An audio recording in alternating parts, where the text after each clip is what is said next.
Police say a Butler County man used alcohol and marijuana to lure children into this shed to sexually abuse them. Butler Warren reporter Jay Warren talked to a grandmother who says her grandson hasn't been the same since staying in the shed. Kids called the clubhouse. Jay? Well, that's right, Carol. It was last summer when the grandmother we spoke to said her grandson stayed at Buchanan's. The shed he owned seemed like a great place to hang out, but deputies say that's where he abused his victims. And now this grandmother says she thinks her grandson was one of them.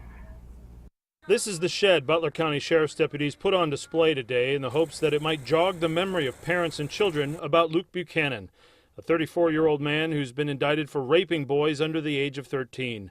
It was in this trailer park in St. Clair Township police believe he found some of his victims last summer. Today, this woman, who didn't want her name or face used, told us she thinks her grandson was one of the victims. It was last summer because his friends were playing basketball down there, and he has a real close friend that stayed down there and vouched for they're all right people. So he asked if he could go play basketball, and I said yes. Then he come back and asked me if I could stay all night. I said, "Where will you be sleeping?"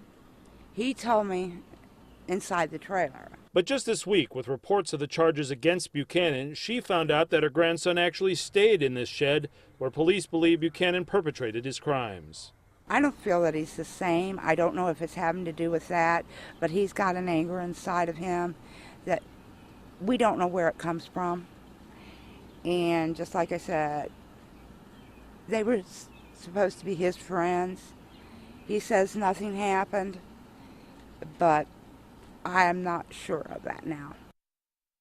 Now, the boy, we understand, has been to a professional counselor and will continue to do so. Deputies are urging that family and any other family who they believe child has come into contact with Buchanan to call Crime Stoppers. That number 513-352-3040. Jay Warren, 9 on your side in the Butler Warren Newsroom. All